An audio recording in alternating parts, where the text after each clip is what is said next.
1936 కృష్ణా జిల్లాలోని పచ్చని పంట పొలాల మధ్య ఉన్న మారుమూల పల్లెటూరులో సామాన్య మధ్యతరగతి రైతు కుటుంబంలో జన్మించిన ఒక చిన్న పిల్లవాడు. చిన్ననాటి నుంచే సవాళ్లకు అలవాటు పడి స్నేహితులు దమ్ముంటే ఈ చెరువు అటువైపు ఒడ్డుకు వెళ్ళి ఇటు రాగలవా అంటూ చేసిన సవాలును స్వీకరించిన రామోజీరావు అరగంటలోనే చెరువు ఆ గట్టు తాకి ఈ గట్టుకు చేరుకుని అందరినీ ఆశ్చర్యానికి గురి చేశారు. గుడివాడ ప్రభుత్వ కళాశాలలో చదివే రోజుల్లో మార్కిస్టు భావజాలానికి చాలా ఆకర్షితులయ్యారు. ఒకరోజు మద్రాసులోని ఓ హోటల్లో మిత్రులతో సరదాగా గడుపుతున్న సమయంలో కూడా మీడియా రంగంలోకి వెళ్లాలని ఉందంటూ తన మనసులోని మాట బయటపెట్టారు. భవిష్యత్తు మీడియా రంగానిదే అని 65 ఏళ్ల క్రితమే ఊహించిన గొప్ప వ్యక్తి రామోజీరావు. ఈ కెమెరా నా ప్రపంచానికి కిటికీ లాంటిది. నేను తప్పకుండా చెప్పాల్సిన కథలను చెప్పే తీరుతాను. కెమెరా రామోజీ యొక్క మొదటి ప్రాధాన్యంగా మారింది. అతను కెమెరాతో తన జీవితం చుట్టూ ఉన్న కథలను అద్భుతంగా చెబుతూ ఉండేవాడు. 1958లో రామోజీరావు బడ్జెట్ లేని పరిస్థితుల్లో తక్కువ వనరులతో ఒక చిన్న డెస్క్, ఒక టైప్ రైటర్గా జీవన గమనం మొదలుపెట్టారు. 1960లో తక్కువ డబ్బులు పెద్ద కలలతో హైదరాబాదుకు వచ్చిన రామోజీరావు కష్టాలకు భయపడకుండా వ్యాపారం చేయాలని భావించారు. అనుకున్నట్లుగానే రామోజీరావు హైదరాబాదులోని హిమాయత్ నగర్లో కేవలం 2 ఉద్యోగులతో 1962లో మార్గదర్శి చిట్ ఫండ్ సంస్థను ప్రారంభించారు. మనం ఇప్పుడు స్థాపించేది చిన్నదే కావచ్చు, కానీ నమ్మకం మరియు కష్టంతో మార్గదర్శి చాలా పెరుగుతుంది. ఆ తర్వాత ఇమేజ్ యాడ్ ఏజెన్సీతో రాష్ట్ర వ్యాప్తంగా గుర్తింపు తెచ్చుకున్నారు. 1969లో రామోజీ దృష్టి వ్యవసాయ రంగం వైపు మళ్లింది. పాత పద్ధతులతో రైతులు తీవ్రంగా నష్టపోతున్నారని తెలుసుకుని చలించిపోయారు. అన్నదాతల కోసం అన్నదాత అనే పత్రికను ప్రారంభించారు. అందులో రైతులకు ఆధునిక వ్యవసాయాన్ని పరిచయం చేస్తూ వ్యవసాయాన్ని రామోజీరావు అన్నదాత సూపర్ సక్సెస్తో పర్యాటక రంగం వైపు దృష్టి పెట్టారు. భవిష్యత్తులో విశాఖ మహానగరం అవుతుందని 1970లోనే గుర్తించిన రామోజీ డాల్ఫిన్స్ పేరుతో హోటళ్లను నిర్మించారు. ఆ సమయంలో వార్తాపత్రిక చదవాలంటే మధ్యాహ్నం వరకు ఎదురు చూడాలనే విషయం రామోజీరావును చాలా ఇబ్బంది పెట్టింది. రామోజీరావు ఈనాడు పత్రికను 1974 ఆగస్టు 10న స్థాపించాడు. మనం పత్రికను మాత్రమే ప్రారంభించడం లేదు, జర్నలిజంలో ఒక విప్లవాన్ని ప్రారంభిస్తున్నాం. మొదట కేవలం 5,000 ప్రతులతో ఈనాడు ప్రస్థానం ప్రారంభించి పత్రికా రంగంలోనే ఒక కొత్త ప్రమాణాన్ని స్థాపించాడు. రామోజీరావు యొక్క నాయకత్వంలో ఈనాడు పత్రిక సర్క్యులేషన్ వేగంగా పెరిగింది. మార్కెట్ అవసరాలను స్పష్టంగా అర్థం చేసుకుంటూ రామోజీరావు ఫుడ్ పరిశ్రమలోకి ప్రవేశించి 1980లో ప్రియా ఫుడ్స్ను ప్రారంభించారు. అతి తక్కువ కాలంలోనే ప్రియా పచ్చలను అందరికీ అందుబాటులోనికి తెచ్చారు. రామోజీరావు రాజకీయాల వైపు దృష్టి సారించారు. దేశ రాజధాని ఢిల్లీ నడిబొడ్డున తెలుగువాడి సత్తాను తెలియజేసిన టీడీపీని తన పత్రిక ద్వారా అభినందించి ప్రోత్సహించారు. అయితే తెలుగుదేశం గెలుపు తర్వాత జర్నలిజం విలువలను ఏనాడు విస్మరించలేదు రామోజీరావు.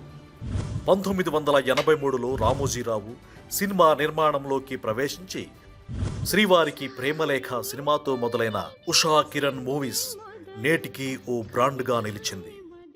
రామోజీరావు యొక్క దృష్టి సాంప్రదాయ వారసత్వాన్ని విస్తరించడానికి కళాకారులకు 1992లో కళాంజలి ద్వారా మద్దతు ఇచ్చింది. ఈ స్థలం మన కలల కోసం కాన్వాస్ అవుతుంది. ప్రతి దర్శకుని దృశ్యాన్ని నిజం చేసే నగరాన్ని సృష్టిద్దాం. రామోజీరావు యొక్క విశాల దృష్టి మరియు ఉత్సాహం గొప్ప చిత్ర నగరాన్ని సృష్టించే దిశగా ముందుకు తీసుకెళ్లాయి. రామోజీ ఫిల్మ్ సిటీ ప్రారంభం ఒక మైలురాయి. వినోద ప్రపంచంలో రామోజీరావు యొక్క కృషిని ఎంతగానో సెలబ్రేట్ చేసింది. నిత్య నూతనంగా వినూత్నంగా ఉండటం వల్ల రామోజీ ఫిల్మ్ సిటీ వినోద ప్రపంచంలో ముందు వరుసలో ఉండేలా చేసింది. ప్రపంచం నుండి సందర్శకులను ఆకర్షించింది. మనం లైవ్లోకి వెళదాం. ఈటీవీ మన ప్రేక్షకులకు టెలివిజన్లో ఒక కొత్త యుగాన్ని తీసుకురాబోతోంది. ఈటీవీ ప్రారంభంతో రామోజీరావు తన మీడియా సామ్రాజ్యాన్ని విస్తరించి ప్రసారంలో కొత్త ఎత్తులను తీసుకుని వచ్చాడు. రామోజీరావు నిజాయితీగా జర్నలిజం పట్ల ఉన్న నిబద్ధతను ప్రదర్శించి రాజకీయంగా శక్తివంతమైన వ్యక్తులను సమర్థంగా ఎదుర్కొని ముందుకు సాగాడు. ప్రతి గొప్ప వ్యక్తి వెనక ప్రేమను పంచే గొప్ప కుటుంబం ఉంటుంది. రామోజీరావు యొక్క కుటుంబం అతనికి ఎప్పుడూ మార్గనిర్దేశం చేస్తూ మద్దతుగా ఉండింది. రాజకీయ సవాళ్లను ఎదుర్కొన్నప్పుడు రామోజీరావు యొక్క ధైర్యం మరియు నిబద్ధత ప్రతిబింబించింది. శాంతిగా ఉండండి, మనం పరిష్కారం కనుగొంటాం. మనం ఎప్పుడు చేసేది ఇదే కదా. సంక్షోభ సమయాల్లో రామోజీరావు యొక్క శాంతమైన స్వభావం మరియు నిర్ణయాత్మక చర్యలు అతని జట్టుకు బలంగా నిలిచాయి. జీవితం అంటే చివరి వరకు ఎప్పుడూ నేర్చుకుంటూ ఎదిగే ప్రయాణం. రామోజీరావు యొక్క ఆలోచనలు అతని జ్ఞానం మరియు అనుభవం యొక్క లోతులను ప్రదర్శిస్తూ ఉంటాయి. ఈ ప్రయాణం అనేక మంది వ్యక్తుల మద్దతుతో మాత్రమే సాధ్యమైంది. మనమందరం కలిసి గొప్పదనం సాధించాం. నేను చేయవలసింది ఇంకా చాలా ఉంది. ఇది నన్ను ఆపలేదు. వ్యక్తిగత ఆరోగ్య సమస్యలను ఎదుర్కొన్నప్పుడు కూడా రామోజీరావు యొక్క అసాధారణ పట్టుదల స్ఫూర్తి ప్రతిబింబించింది. రామోజీరావు యొక్క విజయం అతని తెలివితేటలు, జ్ఞానాన్ని మాత్రమే చూపించలేదు, అతను పాటించిన విలువలను కూడా చూపించాయి. జర్నలిజం ఎల్లప్పుడూ సత్యం మరియు నిజాయితీ కోసం నిలబడాలి. ఈ విలువలను ఎప్పుడూ పాటిస్తూనే ఉండాలి. తన చివరి క్షణాలలో రామోజీరావు యొక్క జ్ఞాపకాలు అతని జీవన సిద్ధాంతాన్ని ప్రతిబింబించాయి. రామోజీరావు యొక్క వారసత్వం ఎప్పటికీ కొనసాగుతూనే ఉంటుంది. రామోజీరావు గారు లక్షలాది మందికి ఉద్యోగాలు కల్పిస్తున్నారు. గుర్తుంచుకోండి, మన పని నిజానికి ఎప్పటికీ పూర్తవదు. ఉన్నతమైన కృషి చేయడం నిరంతరం కొనసాగించండి మరియు మార్పును స్వీకరించండి. భవిష్యత్తు తరాలను పెద్ద పెద్ద కలలు కనేలా, కష్టపడి పనిచేసేలా మరియు మార్పును సాధించేలా ప్రేరేపిస్తూనే ఉంటుంది. ఆత్మాభిమానం కంటే ఏదీ విలువైంది కాదు.